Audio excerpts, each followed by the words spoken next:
That's my Matthew McConaughey. All right. Welcome back to the show, episode 170 with the Kings of Pro Wrestling Podcast. I am Justin, here with Meelz. It is a windy day in California. Very windy. Oh wow, it's windy here too. Go figure. It's the calm before what people think is going to be a storm. Interesting words. Well, as you say this, of course, today's the big day. We might actually have to post this earlier, considering of everything. We don't know if Donald Trump going to go viral. He going to storm the inauguration or something, pull a Kanye West or something. We might have to post this earlier. The nigga's out. They're not. Well, he might try. You never know. And we get to see National Guard and people just like grab him by the arms and try to pull him off the steps or something. I don't know. Oh, you'd love to see that. I would love to see. Listen, we would love to see that. I don't want to leave this exclusively for I want to say we would love to see Donald Trump being carried off of the Capitol steps or wherever the hell they hold the inauguration at this point. What are the White House. What are some of your favorite funny? Like now, I hate to say it. He was no. It's too soon. He was a funny motherfucker, bro. That motherfucker. He was running shit like it was the mafia, man. Like what the hell? He still is. He's charging probably $2 million a pardon for the next 24 hours. His Twitter account, RIP to the funniest Twitter account. Some of the funniest moments. The moment where he found out that Ruth Bader Ginsburg died, and he had to remember who he was. He was like, "Oh, can't say that." So he was like, "Wow." Nigga said, "Wow." She lived an amazing life. Jesus Christ. I can't even remember. I'm sure there's a thread or a thing somewhere. I mean, I don't want to, give him too much props and stuff like that because that's a weird intro to the show. But, the GIF, just the GIF. The GIF is forever. The one where he's obviously like ignoring he makes like 8 different, and making 8 different faces while doing it. I feel like an asshole. I hope they drag him off the steps. I hope they kick his ass out. I hope he forgets his luggage in the White House and they just have to burn it. Jesus. Well, in more positive news. Yeah, of course. We have a lot of wrestling to talk about this week. Things happened. Lots of things happened. Listen, positive for sure. We got some positive news. We're going to talk about somebody that was very positive this week. A lot of positivity going on in No Holds Barred this week. Let's start off with our first positive piece of news today. WrestleMania announcement. They announced the WrestleMania dates for the next 3 years on NBC. That never happens. But in the times that are changing, and WWE is reflecting that change, and I appreciate it. I like that they did that. It was a pleasant surprise for me because I don't watch football, but a lot of people were really shocked at this commercial that came out. It was about 4 minutes. It was a 4-minute commercial that they let air on NBC. I mean, the content of the commercial itself is great, but the idea behind, I was like, really? We still doing this on national? But you know what? It's whatever. It just is. Hey! Shout out to Roman. Shout out to Sasha. The only 2 members of the current class that were in that commercial next to Cena and Triple H and Stephanie. Shout out to the 2 of them. I felt like they should have gone. Listen, if we airing this commercial, it's gonna be for 3 WrestleManias. I don't want Triple H in a bad toupee and Stephanie McMahon in a bad acting role. Segueing all this WrestleMania shit, it kind of seemed like very last minute put together type of deal. That's what it seemed like for me. I don't want to complain too much about it because at the end of the day, what really matters is the WrestleMania dates. But I was like, ugh, okay, all right, well could have had us on the marketing thing. Oh Lord, I thought it was cute. So WrestleMania is returning. Was back like they never left to Tampa this April 10th and 11th, another 2-day event. Before I get to the next dates, good for them. Good on them. They're finally going to get Raymond James. I can't wait to see what they had planned. We'll finally get to see what they had planned. It's so crazy. They re-rocked the logo this year, and they never do that. Oh my God! Listen, of course you're gonna get double the logo. Double. We're gonna think it was a 4-night WrestleMania by the time this finishes. Oh my God! Like, of course, but yeah, re-rock the logo. Why not? It's in Tampa. They're like, I'm not thinking of some new Tampa shit. We didn't even have it in the stadium last year. I think do the you think? ship is still there. Do you think that was the deal that they would come back the next year? If they allowed them to cancel it this year? I think so. I think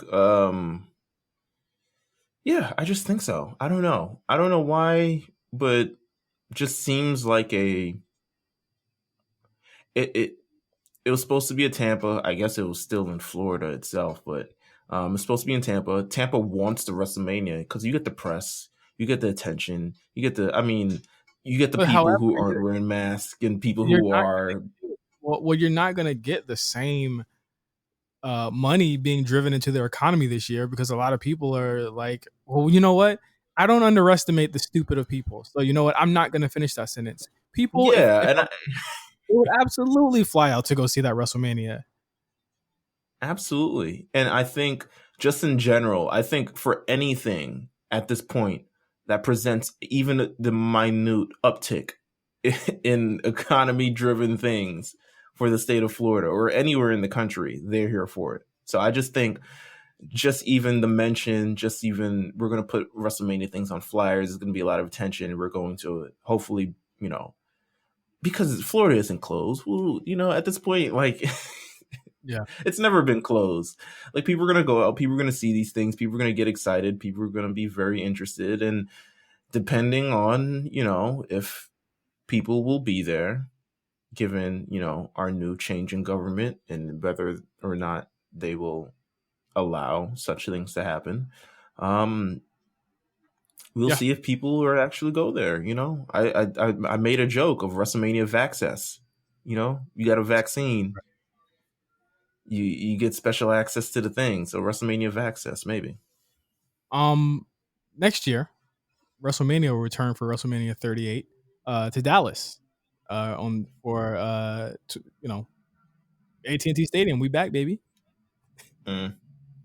AT&T Stadium has too many people. It can hold too many people. Did I tell you? I mean, I think but I'm not sure if the people know that I have I wouldn't say it's a giant phobia, but I'm very concerned being in a stadium with close to 100,000 people there. This is pre-COVID. This is pre-COVID. So yeah, Okay. this is definitely pre-COVID. Post-COVID, it's now out of this You've world. Like, been watching too much. You've been watching Dark Knight Rises too much. That's why you scared. listen, I just don't I like very intimate settings. Being in a place of 100,000 people, Ain't maybe I'll gonna hear. block it out of my mind. Ain't gonna hear shit. And finally, WrestleMania 39 will be in Los Angeles at SoFi Stadium for WrestleMania 39 in 2023.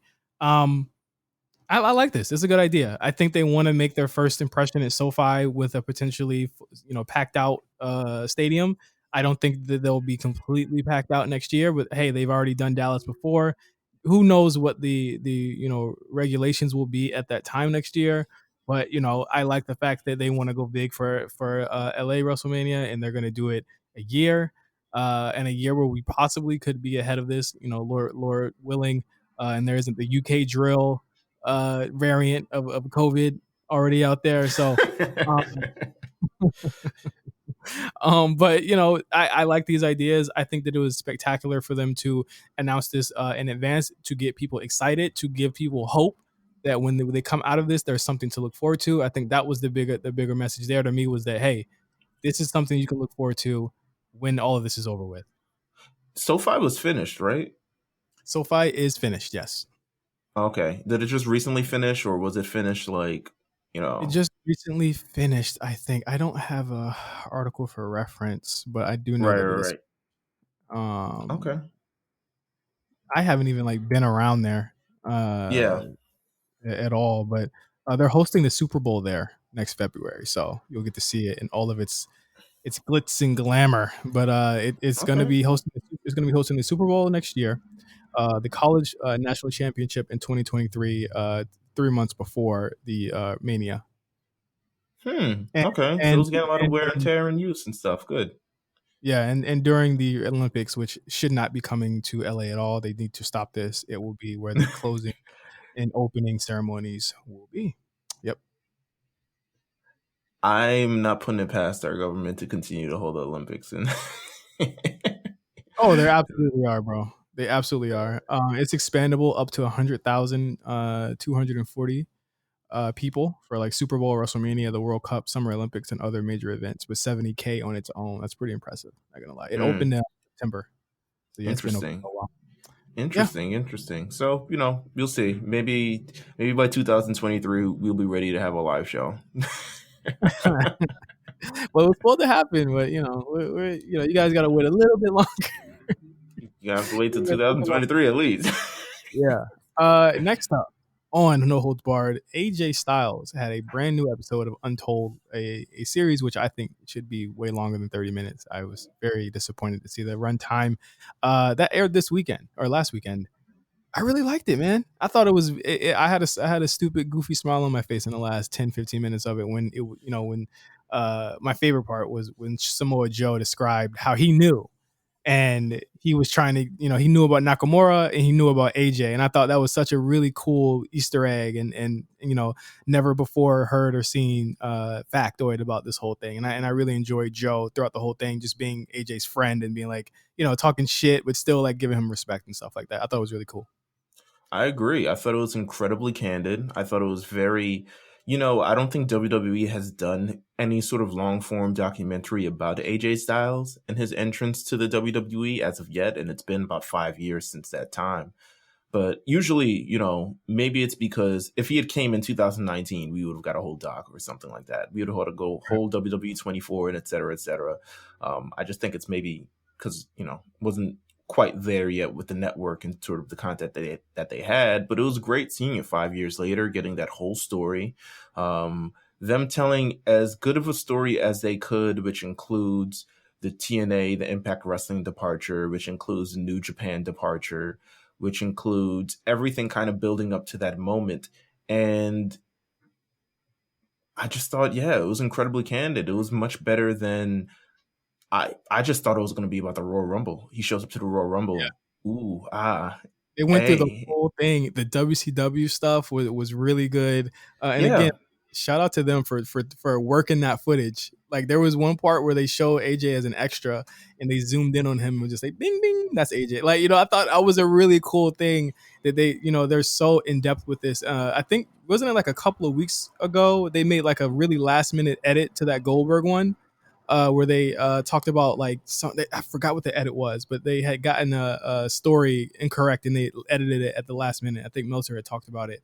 But they're very thorough with these things as far as facts go.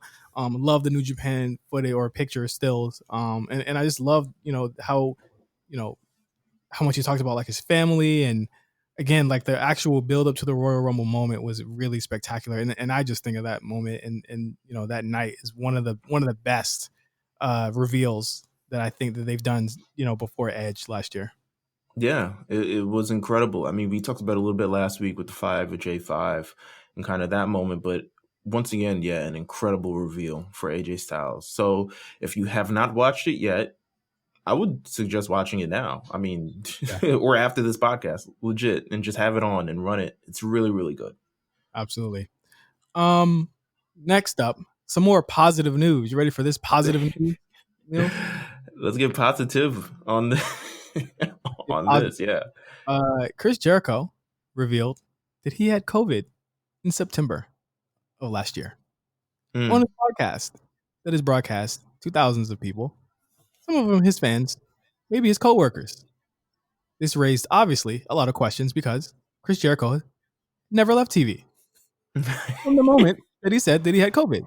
So man was doing dancing musicals and everything, swimming in orange juice. He said he had no symptoms, which just because you don't have symptoms doesn't mean that you can't pass it to other people that do.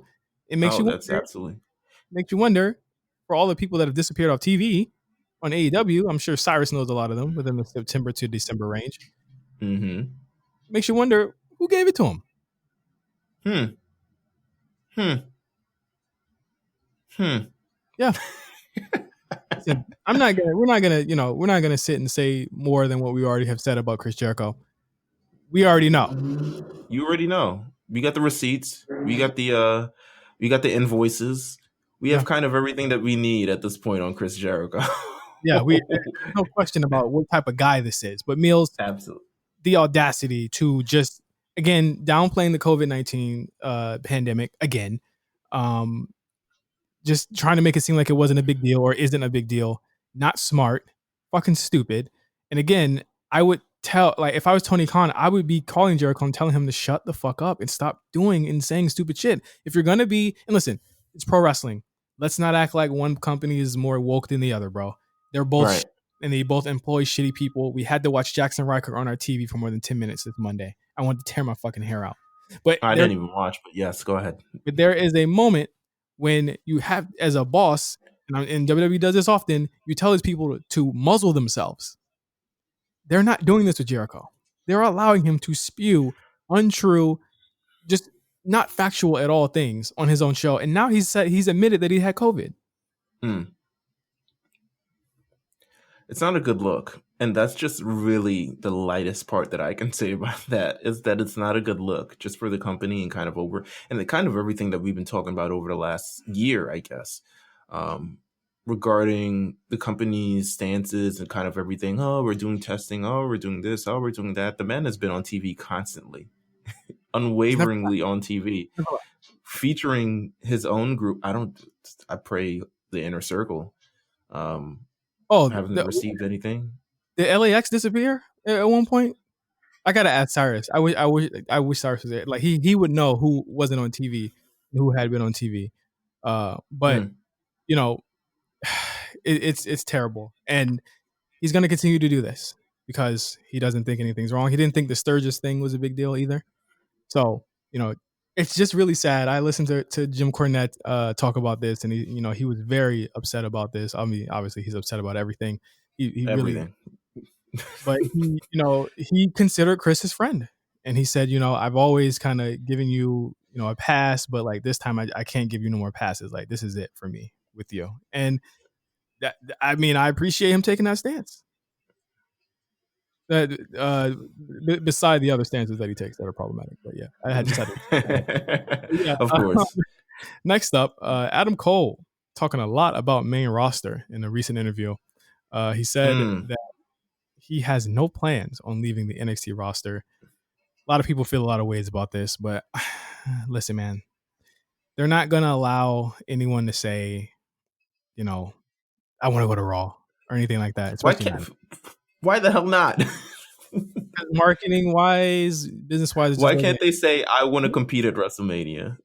Why can't they say that's not a Rhea Ripley just did it. It's not a foregone conclusion that they won't. I'm just telling you, like, company line, they probably are told like, yo, don't be all like on that main roster NXT shit. Like, just say that you love being here, and when your time comes up, because we don't know if it's in the cards for him to go up there in March or April or something like that. We don't know. I'm tired.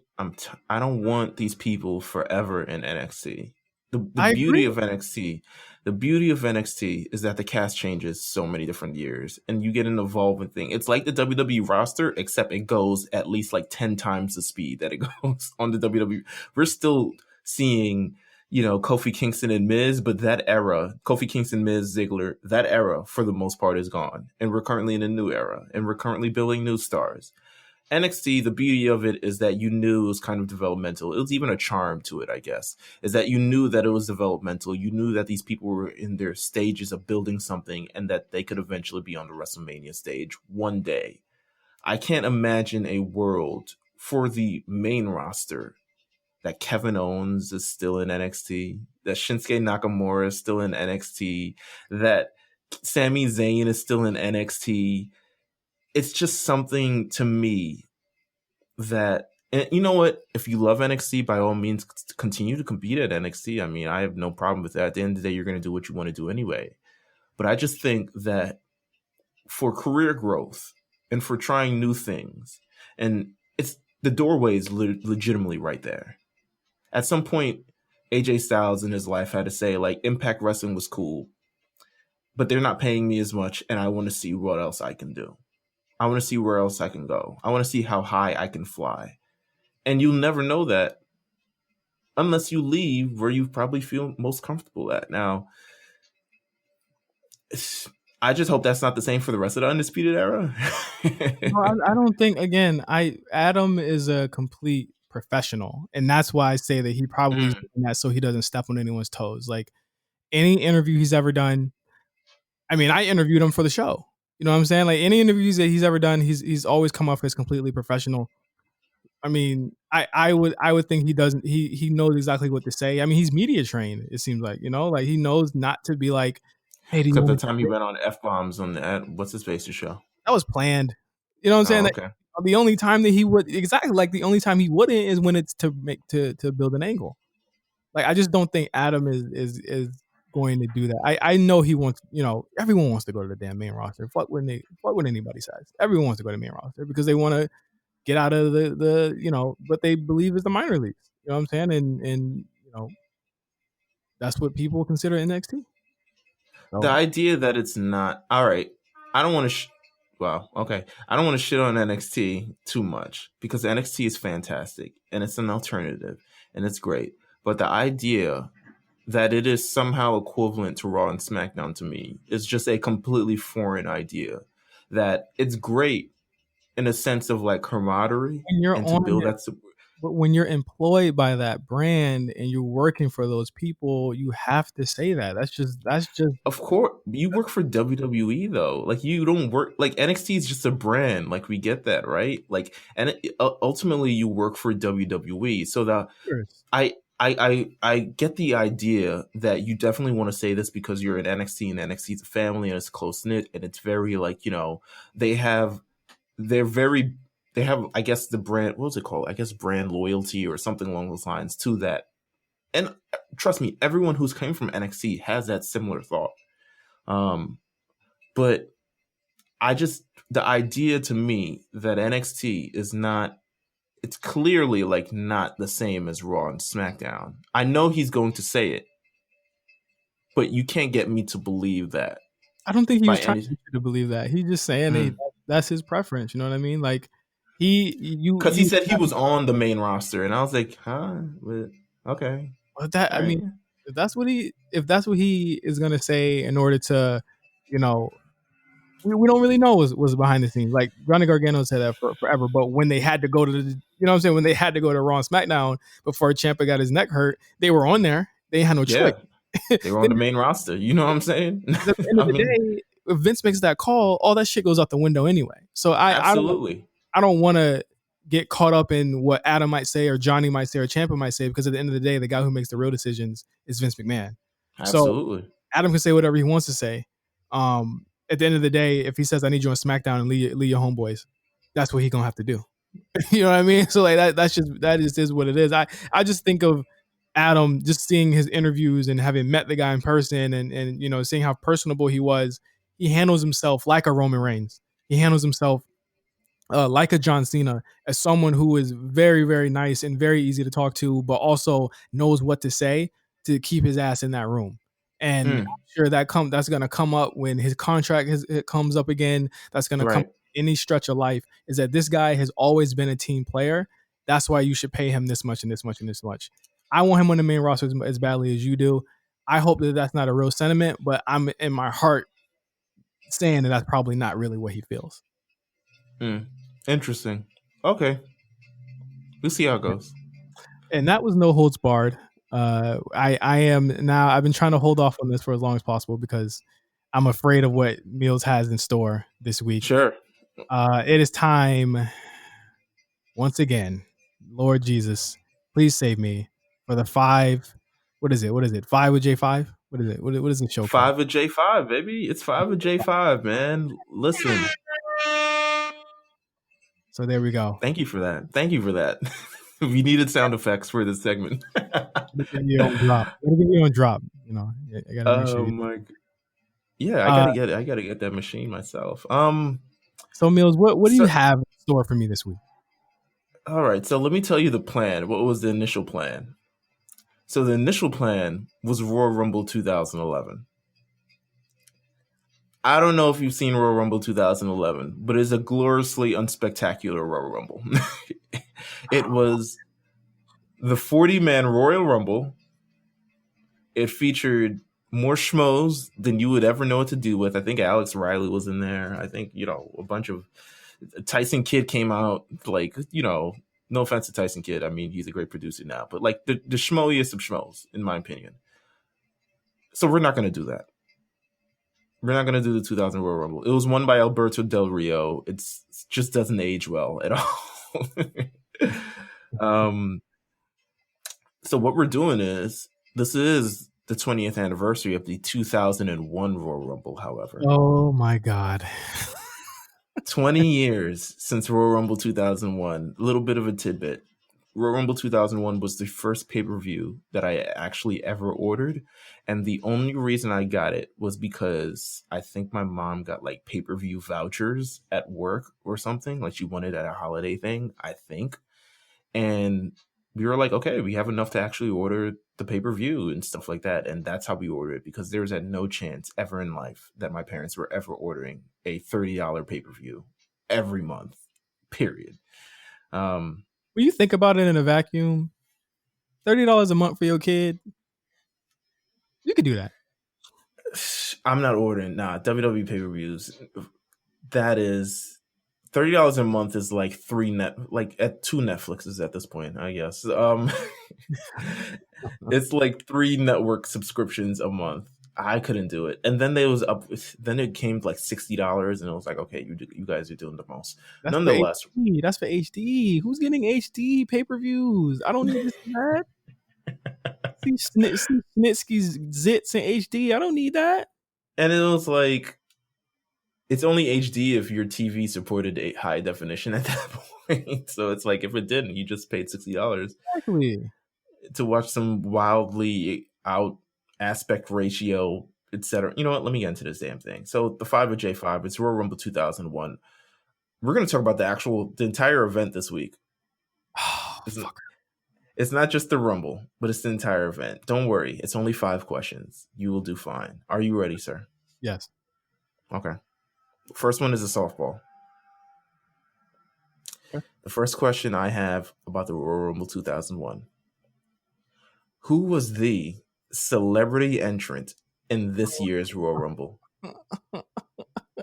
Oh my God. Please tell me you can remember this. I think there's only been one celebrity entrant in the Royal Rumble, not counting all of those who became celebrities after WWE. Pete Rose? No. Wow. You got it wrong. Nice. Oh. I feel great about this. I feel so great. Who was it? It was Drew Carey. All right, I'm out. All right, turn this off. Turn this off. This is on purpose. What? What do you mean? Drew Carey. It wasn't Pete Rose. No, it wasn't Pete Rose. It was 100% Drew Carey. Oh God! All right, you got me. All right. Okay. All right. I need to have a sound effect, like a wrong sound effect. I'm gonna have that for next week. Absolutely, please. Currently, Drew Carey hosts The Price is Right, which I didn't know was directed and also executive produced by Adam Sandler. I was like, what? Paper. Shit. Guap. That's what that man did. Number 2. Who had the most eliminations in the 2001 Royal Rumble? Easy one. Kane. It was Kane. Yeah. Kane, at that point, had been the record holder with 11 eliminations in a Royal Rumble. You know why I know that? Because they bring it up every single damn year, and then they say Braun Strowman's well, it was Roman who broke it next, and then Braun Strowman. Absolutely. Yeah. I didn't even remember Braun Strowman broke it, but yes, he did apparently. Did he? I thought he had. He did. I think he did. I think it's the greatest Royal Rumble. I think he did. I feel like maybe. All right. So boom. Okay. This one is not an actual Royal Rumble match itself, but it was featured on the Royal Rumble pay-per-view. Okay. So Kurt Angle faced Triple H for the WWE Championship on this pay-per-view. Yes. It was a very weird match because it was heel versus heel. Yes, for Um, Stephanie, for the love of Stephanie. both had a person in their corner. Who were the two people featured in their corners? The people that were featured in their corners. This is 2001. 2001. Okay. That's the only hint I'm giving you. It's 2001. Stephanie had to be one of them. Ding ding. Yes, you're halfway there. And who's in Kurt Angle's corner? Oh, so Stephanie was in Triple H's corner. Stephanie was in Triple H's corner. Yes. Okay. So that means Kurt. What women were Kurt next to at this time? Was it who was it? Do you want a better? You want a better hint? No hints. Okay. Your job is to stump me. Right. Absolutely. 2001. Was China Stephanie around? McMahon is in one corner. China was around. She was absolutely not there. But that would have been great. Whoops. Shit. Who was with Kurt Angle? Was it a female, or was it a male? You're not gonna tell me if it was a female or not. I'm not gonna tell you. That would give it away too crazy. Jesus Christ. What women? That wasn't Lita. It's not China. China. I'm gonna say China. Whatever. It is not China. Who was it? But China did participate in a match on that pay-per-view against Ivory of the Right to Censor, God. where she did that back handspring and apparently broke her neck in like 8 different places. But that's not funny. God bless China. You made it funny. I was not trying to like laugh at China's. You made it funny. I blame. Who was in Kurt Angle's corner was none other than Trish Stratus, who was engaging into a feud with Stephanie McMahon at that point, which the match would happen at No Way Out 2001. I was trying to give you the 2001. The 2001 was really the key. Yeah, I fucked up. What am I down to? You're down 2, yes. Right. Okay, number 4. It says before Stone Cold Steve Austin won the Royal Rumble, he was jumped beforehand before even getting to the ring. Who was he jumped by? 2001. In 2001. Gulp. Stone Cold. Stone Cold was jumped by.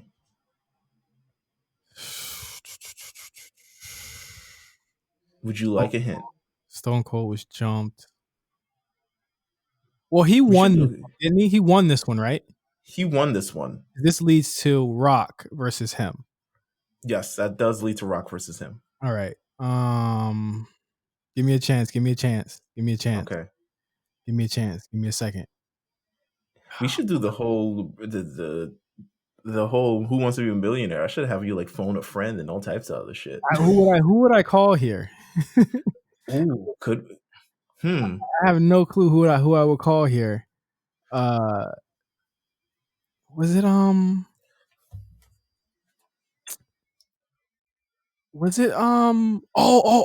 know what? Oh, was it fucking Triple H? It was fucking Triple H. I remember that vividly because he was Stone Cold came out earlier, right? He was there earlier that night. He came out number 20. Well, yeah, he came out earlier that night and cost Triple H the championship match. This leads to 3 stages of hell, which was the most confusing booking I had ever seen because I was like, why would you have Stone Cold lose in such a manner right before the biggest pay-per-view of the year? And then you have to, but they had a long lead into that WrestleMania anyway, so it made sense. Ended up making sense anyway. So let me ask you this: do you consider that 3 stages of hell match a 5-star match? Because I'm still not completely sold on it being 5 stars, but people have rated it 5 stars. I haven't rewatched it in years, and maybe I should. I remember really liking it, but I don't remember going 5 on it. And I feel like if you were to give any of these Iron Man matches from that decade or the decade before a 5-star, then you absolutely do not have any right not giving that one 5 stars. To be honest, but generally I don't like 3 stages of hell matches anyway because they're too long. Neither do I. And I feel Okay, all right. like Gargano and Champ. The Gargano and Cole had the 2 out of 3, and the third ended up being the Street Fighter or some shit. Yeah, some ridiculous shit. Nonetheless, you're 2 for 2. So you could. This is the one that tips it over. This is a very. You should get this. I'm just letting you know. Okay. This is one that you should absolutely get. Stone Cold won his 3rd Royal Rumble match this year. Yep. Do you remember the years that he won the previous 2?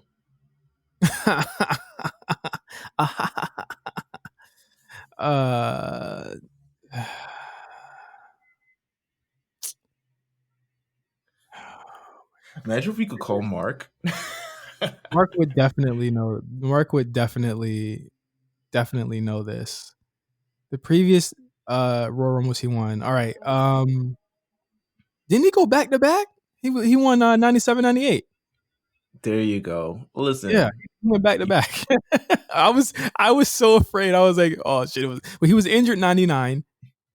No, well, yeah, he got thrown out by Vince. Yeah, he got thrown out by Vince in 99. He was injured in 2000. Yeah, so this was like his triumphant return. This motherfucker won 3. 3 I don't want to hear shit about shit. Yeah, that's what I'm saying. Like, and you've always been down with my like thought about this, is that like they gave Stone Cold so much that like if this was a regular like that was a regular period, y'all would hate Stone Cold by 2001 because he won so much. He never didn't he like not lose for like almost 2 calendar years. Like he never lose cleanly. Yeah. Hey, yeah, it was he went back to back. No one's ever gone back to back. Oh my god, this was so fun! I can't wait till next week. You're gonna try and punish me even more, bro. I'm not with it. I'm not with it. Oh my god, we'll see what happens. I have to go in my WrestleMania Rolodex, but yes, hopefully we'll try to. You know what? F this, because we got so much to talk about at the shows this week. We really do. A lot of stuff happened on the shows. So we will be right back on the A Show with our reviews of this week's show. We'll see you on the flip side. We'll be right back. Last contract you ever signed.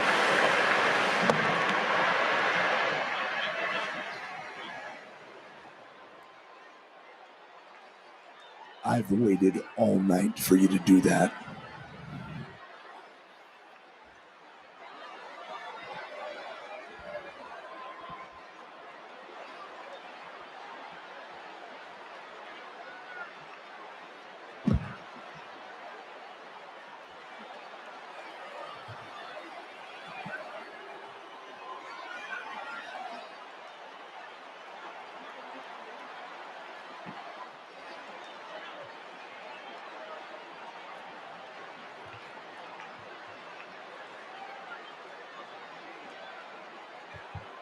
My knee's been day long.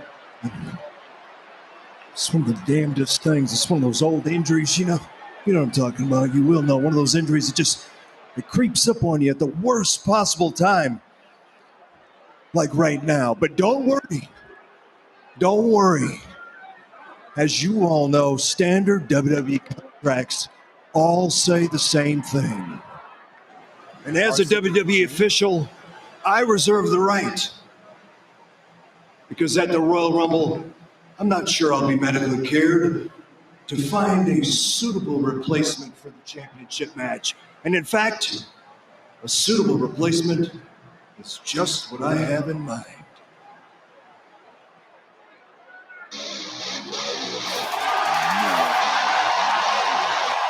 So Meelz, how fast was the sound fired on that segment?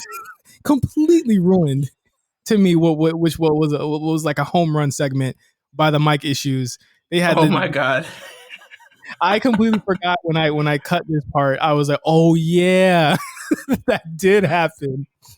I was like, oh my god, I can't believe it was one of those standard like Simpsons, like this mic had one more day until retirement ass moments. Like, oh my god, it ruined it. Poor Adam Pearce.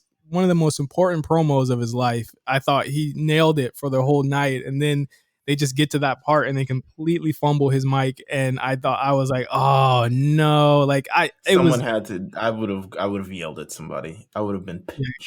I would have thrown something. Yeah, Kevin Dunn was chewing someone out that day. But yes, of course, as you just heard, we were talking about SmackDown, and we're talking about a huge match that has now been announced for Royal Rumble, and that is Roman Reigns versus Kevin Owens, the returning Kevin Owens for the Royal Rumble, in a match that we called literally a week ago, a last man standing match, because there is nowhere else for these two to go. This is this is the blow off match for these two. Not only did we call it, we called that Adam Pearce thing would not happen. Yeah. So I feel doubly justified in all of this because, yeah, I mean, it was great booking Adam Pearce for a second, but yeah, he's not in this match, and it's gonna be Roman Reigns versus Kevin Owens. Beyond just the mic issues, how did we feel about the reveal itself? Like, how did we feel about getting to this moment? It's like there's various segments backstage kind of leading up. Roman wants this match. No, never mind. Roman wants you to sign to this match. How did you feel about it going through the entire night? Yeah, I like the change of pace. Let me just say that from the way that SmackDown normally goes. It was a nice change of pace. I love overarching storylines throughout the whole night. I thought it was great. Sonya Deville really good on her part as well. Got to give her props for her selling of a lot of stuff that was going on. As far as the reveal, would I have liked it to be later? Would I have liked KO to win the Rumble or something like that? Yes, but if it was going to be Roman versus Adam Pearce, I wouldn't have liked that. If it was going to be Roman versus Nakamura, that would have been a lot better and would have stretched it out. But that doesn't seem to be what they want to do, and we'll talk about that in a second. But I think as far as a reveal of it being KO, like Meelz, like you got to be with me here. He's got to win it at this point. This is like the fourth match. Oh my God. I want to say yes, he's got to win it. But if you're asking me the prediction right now, I'm predicting he's probably losing still. But he's got to win it. Like at this point, there's no other way. I think you build up to this moment. You have this great moment. It's playing out a lot like, to me, 2000 McMahon Foley type of deal. That's how it's playing out. And Foley never got the belt, believe it or not. I mean, there are times where maybe you thought Foley should have gotten it, but he didn't. He never really got it. So that's kind of what they're playing off to me. Or maybe this is thing. I always say that KO is like the closest thing to Tommy Dreamer that yes. So it would be interesting if they did manage to put it on him. Again, we agree that it should have been like a month ago. It would have not hurt for him to take it off of him at TLC and then win it back on Christmas. Yeah. But hey, I hope this feud escalates to a very wild level. Well, here's the thing. KO now kind of has an ally in Shinsuke Nakamura. So if there was to be anyone that would help him, that could be a guy that helps him during the match. I'm not completely sold on that. I'm not sold on it either, but I'm saying like it's gonna come down to Jay or Apollo Crews or somebody helping Roman, and KO still has no one. I agree. They could write it well because there was more than one person screwed out of the match that night. So who knows? But yeah, I'm looking forward to it. I think these guys don't miss. KO has given Roman his most meaningful title defenses thus far. So let's continue that streak. Bailey has a new talk show called Ding Dong Hello, and it's a hit. Everyone's the street saying it's a hit. The street is saying it's a hit, brother. First guest was Bianca Belair. What do you think about the segment, Meelz?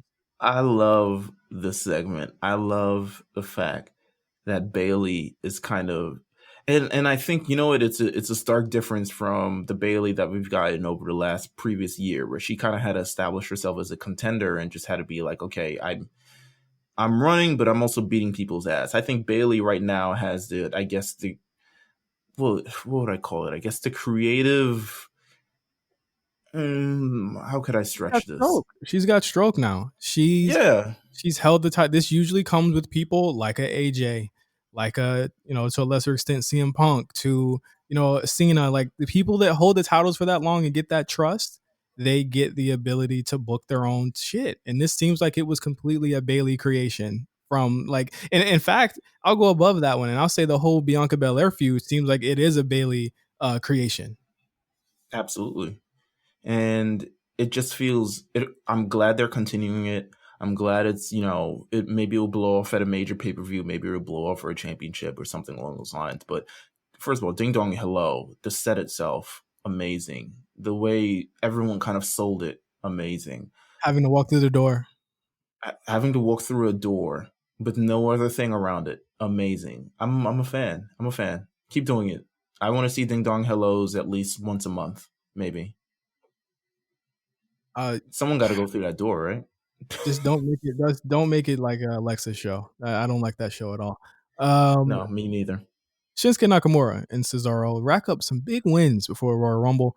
Nakamura, for anyone keeping score, has beaten Rey Mysterio, Baron Corbin, and Daniel Bryan on the way to beating main event Jey Uso. Though I guess the main event just means the guy who loses in the main event. And Cesaro beat Daniel Bryan on SmackDown on Friday. So Meelz, I texted you before I actually brought this idea to Twitter, and we had a little conversation about it. I knew we'd probably table it for this show. And I know usually when you want to table something for the show, you give me the yeah. You're like, yeah. So I said, Meelz, I got this really sinking feeling that Shinsuke Nakamura might win the Royal Rumble again. And here's why. Okay. We know for the past 3 years, the people who are booked the strongest are the people that are usually within the final four, are the people that usually win the thing. We saw that with Drew McIntyre. We saw that with Seth Rollins. We saw that with Charlotte. Those are my 3 year in a row picks for that. And especially, I could even say Becky Lynch because that was the same one. We also know that Shinsuke's racked up in a couple wins. He's turned face again, and they're letting him beat a lot of people with really competitive matches. That's another clue to me that he might be winning it. I feel like the Cesaro thing, I do agree, will blow up either before or after the Rumble. I think Shinsuke, if he does win the Rumble, on the way there, he's going to toss Cesaro. And then he's going to face Cesaro at Fastlane or Elimination Chamber, or there'll be an Elimination Chamber with all of them or something like that. Something of the sort. I do think that is if they're going to go for a subdued WrestleMania, it would be Nakamura or Daniel Bryan, and they'd have to play up Nakamura's international appeal. They'd have to play up, who he was and, him getting back to that. But Daniel Bryan works well as well. But there is a lot of smoke signals, to be fair. It could be Daniel Bryan as well. I'm not throwing that out of the realm of possibility. But Shinsuke, and it, to me, is the front runner because there's nobody on Raw that looks like they're going to win the Royal Rumble. Everyone on Raw looks stupid. Everyone on SmackDown actually looks like they have direction and they look like actual players. I agree with you on multiple points of you said, especially the only thing that's holding me back against the Daniel Bryan thing right now is that he's hanging with Otis and he looks like a dork with them. Shinsuke Nakamura, definitely a possibility to win the Royal Rumble. That would mean that he wins the Royal Rumble twice, which isn't completely far-fetched, but I do think you look at the people who have won multiple Royal Rumbles, they're of a class where they are a either superstar defining of an era. And I can't see Nakamura as that right now, considering of how he's been booked over the last 18 months or so. But I don't want to. That perception. I understand. They can change that. They can change that perception. They did it with Kofi. I understand. I understand. I think you do play up. You do play up that he wants to get back there. You do play up who he was in Japan and all over the world, and that they do make an interesting case. Now, I didn't say he was going to win the title at WrestleMania. I absolutely think Roman will retain it, but I think that's a really good match because we have not, to my knowledge, we've never seen it other than the Royal Rumble that one time. And you're right. I'm not going to go against Shinsuke Nakamura. I do think he's a possibility, and he's a strong possibility, given the changing of his booking, and especially right before the Royal Rumble. That's usually a very strong give in terms of someone who they're looking towards as at least a contender. I would have to wait until SmackDown this week and possibly SmackDown this next week to kind of see the temperature of how they're going and get the general feeling. If they start doing video recaps of this man's career, I might be on board. Yeah. If he's announced a Chronicle Saturday night before the Royal Rumble, I might be on board. If a lot of things keep moving in that direction, I might be on board. Right. But I can't say yet that there is a very distinct winner for me. But I do like his chances. Okay, how about this? How about this? He put out a video after SmackDown where he said that Roman Reigns is absolutely still on his radar. So again, ding, ding, ding. the wheel, the fucking alarms are going off because he normally does. Cesaro say that too. Cesaro said, well, he's looking out for. Here's the thing: the Cesaro thing is being led to the fact that like the Shinsuke is breaking off on his own. You saw how he treated Daniel Bryan in that little backstage segment. That's what I think is the goal for them, is Cesaro to prepare Nakamura to get to that next level, because he has to break away from Cesaro because he's clearly still a heel or being heelish. So that's what to me what you would, how you would do it to get them away from each other, is to just have them feud for 1 month and get over it. Right. But it also put Cesaro in that main event title picture type field as well, because I mean Nakamura could go back to that feud if he wins the title. And I saw some people say like, well, usually they make the Royal Rumble winners lose a lot, and I was like, I ain't never seen that. I've never seen Royal Rumble winners lose a lot. They always end up looking relatively strong. Like hell, we just talked about Stone Cold winning it 3 times in a row, or not 3 times in a row, but 3 times. Within 5 years. So. I think Money in the Bank winners do lose a lot. I absolutely agree with that. But Royal Rumble winners, I can't remember a time when they lose a whole lot and then win. But Daniel Bryan taking those losses, to me, completely takes him out the field, in my opinion. But someone did make a point that Nakamura and Cesaro have won battle royales, and they both beat Daniel Bryan. And I thought that was a good point to make as well. Those are 2 guys that have won something that he's never won. So. I agree. Listen, smoke signals. Yeah, smoke signals. I want to give a shout out to both of them for having a great match on SmackDown, especially Cesaro and Daniel Bryan, who just smack dab in the middle of the show just had a fucking 4-star match for no reason. Yeah. So, really good stuff. Let's get through the rest of SmackDown. A lot of shit. We could breeze through the rest of this. Apollo Crews heel turn. It's finally happening. It was supposed to happen on Raw from everything that we've heard, but it's happening on SmackDown. He has another title match with Big E. But before we get to that, on last week's SmackDown, he was talking to Roman Reigns, and Roman was telling him, he was giving him some advice on how to act and how to be a boss. How do you feel about this heel turn from Apollo Crews? I like that Roman Reigns allowed him in his orbit. I think that's huge. I think that's huge for someone who Apollo Crews, that we don't even completely buy him as a face, much less a heel. Like we just kind of, we know of his abilities and we know what he can do, but we're not really completely sold on it. So the fact that Roman Reigns, who has this, this air of next level, he's like, if you do the tier list, he's S tier, unlike Stan, wildly messed up the tiers, but he's S tier. He's in kind of a league of his own, to be honest, on SmackDown. Right. And the fact that he's allowed Apollo Crews into his orbit, that's huge. And it makes you wonder, like, where could it go? What could do? What could we see from this? And a whole bunch of stuff. Could Paul Heyman end up being in Apollo Crews' corner as well? Who knows? It's very enticing. I think this will be a great feud for Big E, especially kind of battling like an old friend who turns against him. Maybe he's beginning to understand that, what's that Jay-Z line? Something with vultures. No, not that. But once you no.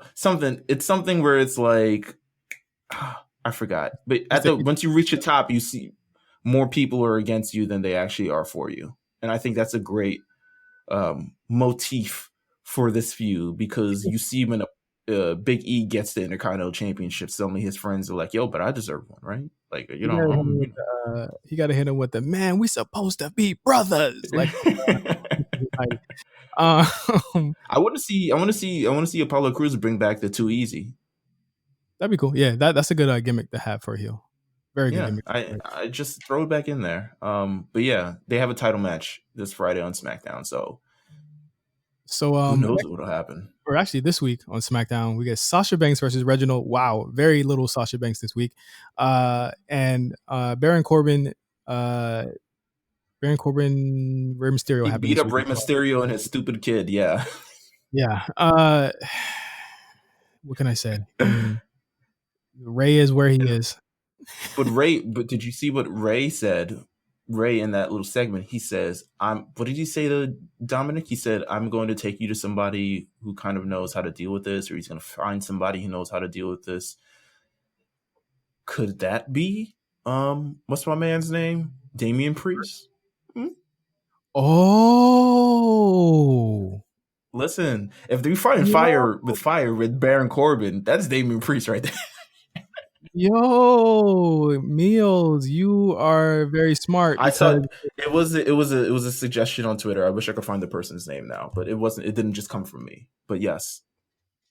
Okay. I listen. I'm with that if that is what it is, and it makes sense. It's a easy babyface way to get him in there, which is Ray's doing what he should be doing, and that is getting other people over, including his son. But this is what Baron Corbin is going to say the first time he sees the little rope plancha from Damian Priest. How you doing, man? Damn, nigga. So oh my god.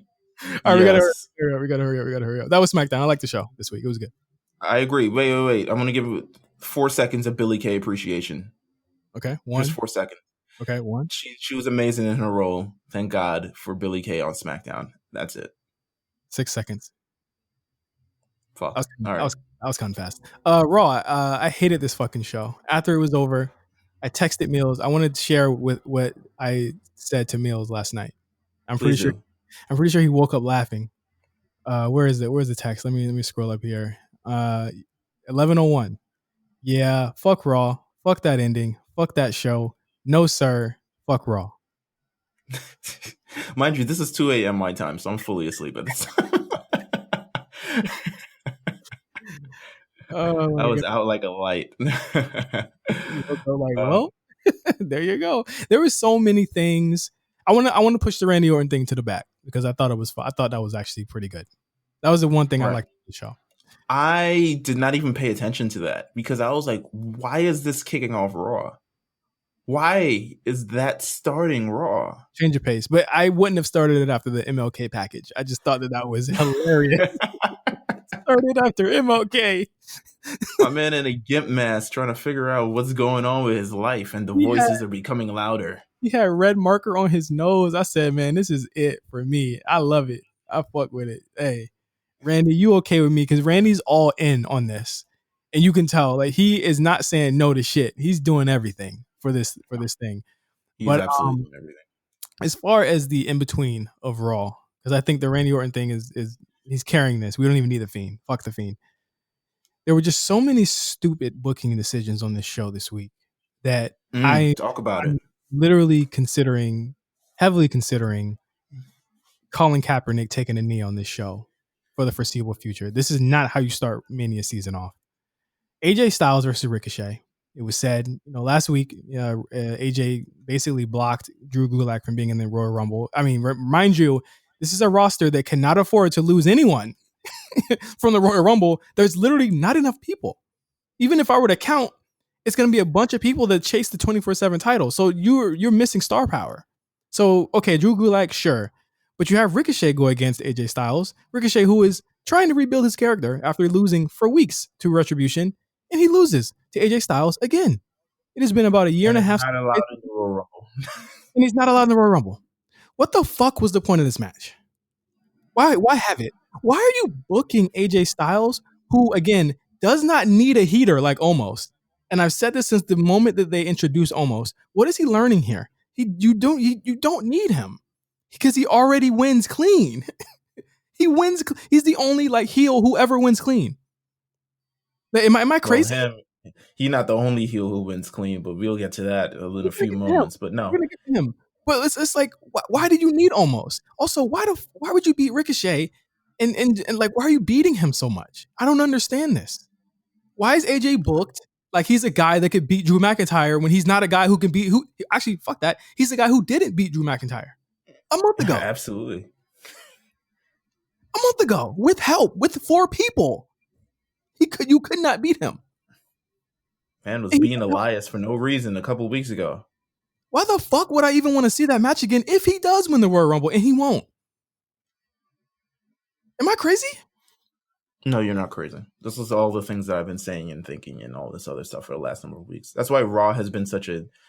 It's beyond just the booking decisions itself and just kind of like, okay, we've seen this match before. The idea that Ricochet, for some reason, who you could continue to build as a great star and I think has a great future ahead of him, and for some reason he's just not allowed into Royal Rumble. And like you said on Twitter, thank God he makes losing look cool, because other than that, there's nothing there. Like, there's no character. It's I'll show you. Like, okay, well, I'll show you. They talk about 51st dates and all a bunch of bullshit, and I was like, all right, but so he's gonna win? Like, and the shitty part is, I thought he was actually really good a couple months ago, and he was when he was going against the Hurt Business, and he was doing his own promos. And remember when he pinned him, and he didn't have to face him ever again? Yeah, that was cool. I agree. I liked that. That was cool. But then you do the if next week he doesn't come back and get a second chance, I don't know what they're gonna do with this guy. I just say that 2021 isn't looking good for him. If he's not back next week with a second chance. Why are you having AJ beat people off the show? Is another thing. Why is he the guy that you got to face? Yeah, that doesn't make any sense. Where the fuck was Keith Lee at? Well, I'm guessing that's next week. Is Keith Lee AJ? I'm guessing Keith Lee returns next week. Well, yeah. I guess no. He was on Raw last week. Yeah, it wasn't. He had no COVID vacation. I just think they probably didn't have a room for him. But like, again, it's like, okay, so Keith's gonna be AJ, but it's the battle of guys who 50-50 each other who are not allowed to beat Drew McIntyre. So it's like no one moves. And let's just go ahead and get to Bobby Lashley, Meelz. Bobby Lashley in the Hurt Business, who are also having issues internally. They can lose a couple of matches, and it makes sense, especially a tag match where Lashley does not have to fucking be involved. They won a match against Matt Riddle and the Lucha House Party. Whatever with that team. But last week you had Matt Riddle get squashed, essentially, and then beat up again. This week, you have them lose again. Bobby Lashley didn't have to actually win this match. He didn't have to put Grand Metalik in the fucking Hurt Lock at all. He would have been completely fine if they took a loss, and it would have actually bigged up, and it actually would have proceeded the storyline of them, which, let me be clear, they've been running in place with this storyline for about a month now with Cedric Alexander. He's been in the Hurt Business for almost 2 months, still acting the same way. And they don't know what to do with these guys. I'm tired of these guys being so goddamn dominant, but not winning anything of any purpose. They win the tag titles, and they never defend them now.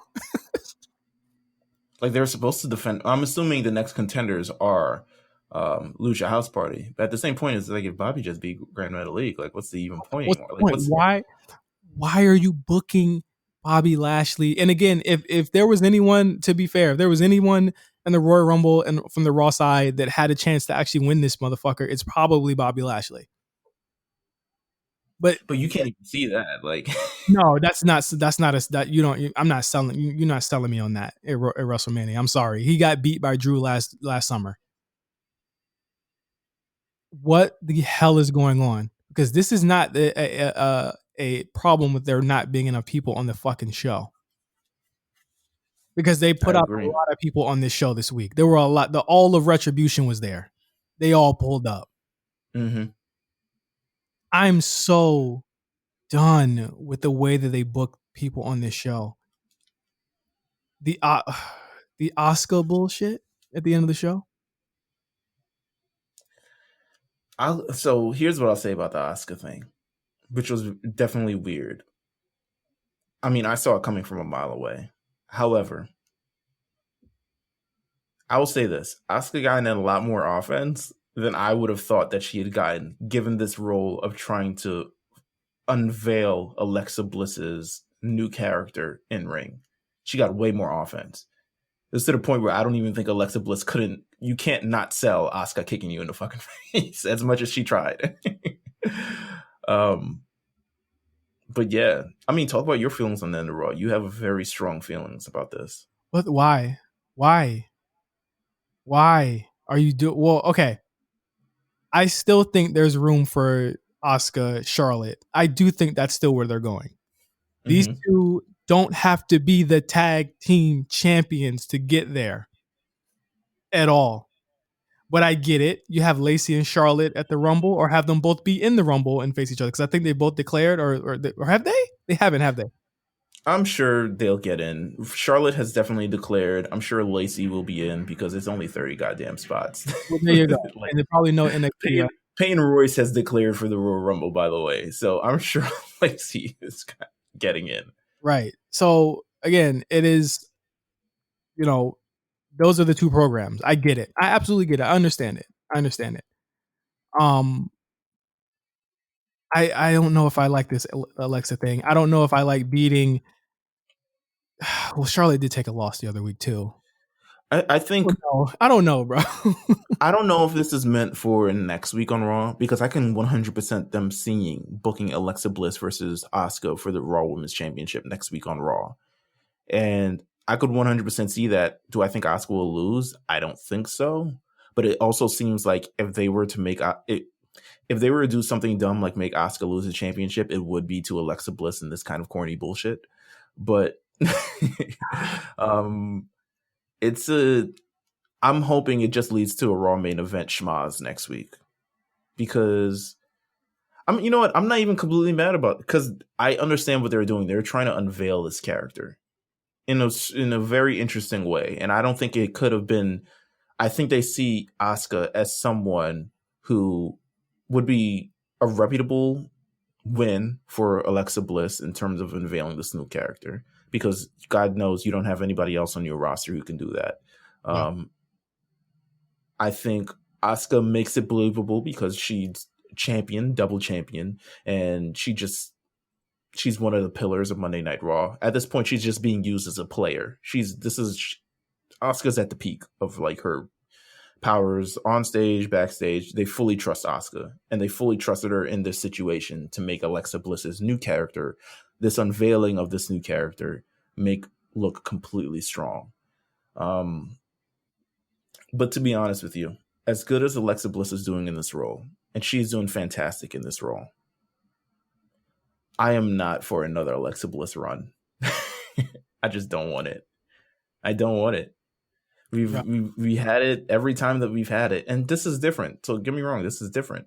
But the same way that the whole Bray Wyatt thing takes up a majority of the show, and did so and took up a lot of great, space on SmackDown when it was on SmackDown last year, I do not want that the same for the women's division. A women's division who has people who could possibly move forward, who has people who we want called up. Yeah. Like a people who we want to be in certain situations by this time next year, and a lot of stuff like that. I do not want it to be funneled by an Alexa Bliss program, because she's in orbit of the Fiend. And it's just being like, okay, who can take down? Next thing you know, we have a 3-month Asuka versus, or 4-month Asuka versus Alexa Bliss program, and no one else gets a championship shot. Or everyone else just falls to the feet. Like, no one else stands a chance. I do not want that again. So it looks like Meelz booking taking place. I love that. Shout out to Meelz. Shout out to Meelz. Again, I never doubted you at all. I appreciate that. Let me give you this. You did it. You're the man. You did it, Joe. We're gonna go to Wrestlemania. Maybe. It'd be cool if for one night they let the New Day face Retribution. That'd be cool. I think that would be more. I think that would be better than the Kofi versus Mustafa match. That we have the 1-day reunion, New Day, Tampa, Retribution Retribution ends up jumping. I'm still booking this. Retribution needs to jump Big E, or at least cost them the Intercontinental Championship or something, for us to get to this point right here. I mean, maybe Big E can win, because it's all about them fucking with the New Day. Absolutely, and destroying everything that Kofi Kingston holds dear to him, which is 100% the New Day. And New Day says, like, we're not going to take this. We've been around for too many years. We've been doing this long time to let these geeks show up and take everything that we love. And it builds to that WrestleMania match. We're at least getting it now because Mustafa Ali, or is it Mustafa? Am I saying it right? Mustafa Ali. Yes. And Kofi Kingston have both dropped these viral promos. Kofi Kingston, who currently has a broken jaw, just decided, hey, I'm going to drop a promo at 6 a.m. in the morning. And I thought they were really, really good. And I think this can be a Raw thing of substance. My big thing about the Alexa Bliss, Randy Orton Fiend thing is that I wish you put as much effort into this program, or even half the effort you put into this program, as you do with other programs on the show. Yeah. Like with props and storytelling and, you know, promos that mean things and matches that mean things and moments that mean things. That's what I hope for this program, this Retribution versus, you know, Kofi Kingston and, or at least New Day at this point, this New Day, Retribution versus New Day program. I hope they put at least a part of what they do with the whole main event program into this, because that program proves that if they want to, I mean, I'm talking about the Fiend Randy Orton one. If they want to, they could absolutely create something major and create these moments if they would. But oftentimes they go for, what's my man's name? Ammo, or what's his name? Gunshot. Mace. There we go. Beating Xavier Woods on Raw, and that's how you progress this. It's so many times they take the low-hanging fruit on these things when it could be so much more. Yeah. So that's what I'm hoping for. You know, that's how I would book it. Really quick before we end off the show, I don't think we get the end of Fiend Orton here. Edge is imminent. Who does he have? Who is he facing at WrestleMania? I'm still thinking Drew. Okay. As of right now, I'm thinking Drew. Okay. Drew or Roman, to be honest. Edge? Edge. I said Edge. You think Edge is going to face Drew McIntyre? I think Edge is a possibility for winning the Royal Rumble if they want to do it again. Okay. I think he either chooses Roman or if he chooses Roman and he ends up on SmackDown, he's closer in orbit to Seth Rollins, which I like. Oh yeah, that does make sense. If he chooses Drew, I'm not mad at that either. Then you leave the Orton thing hanging. And that's one thing that, like, I think they don't want to do. I think they do want to come back to the Orton thing. They had one more match, you know. Then he got injured. I mean, they had the greatest match of all time. I need to rewatch that. I thought that match was actually pretty good. That was Raw. Next week, Drew McIntyre does return, or is pending, or I would imagine he would be. He's coming. Yeah, I would imagine he would be if he's been quarantining. It's been about 14 days, close to the 14. Yeah, they've announced that both Goldberg and Drew McIntyre will be on Raw next week. Okay. Well, he will be back. Hopefully that will add a much needed spark to this terrible show. But already 2021, we have had one of the worst Raws of the year so far. So that is the end of the A show. We do have Royal Rumble pools coming. Someone asked this week. We do have them coming. They're gonna be here. Wait, next week we're gonna reveal the pool. So stay tuned. And next week we will be having a big prediction show for the Royal Rumble. I'm praying that all the matches will be official at that point, but it's looking like it's going to be the 2 championship matches, maybe Asuka, Alexa, and then we're probably going to go straight to the Royal Rumble because all of these pay-per-views have been pretty much 2.5 hours. So looks like that's what we're going to be seeing here. So as always, follow me at OG Johnny 5, Meelz at Meelz TV, and follow the team at the A Show RNC. Me and Cyrus, we're getting back to the lab this week. We got a couple of we got a show to announce, and we have a ROH show to review. So we're getting back to the booth. So get ready for that. Absolutely, and shout out to the War Report, new co-host. Yes, new member of the family. What's popping, Quan? Thank you so much. We love the War Report. We love Quan. We love Cyrus, and we also love the Rewriters Room. So make sure you check out their latest episode, and they'll be coming back pretty soon with a new season. So stay tuned for that. But in the meantime, thank you guys for listening to the A Show. For Meelz, I am Justin.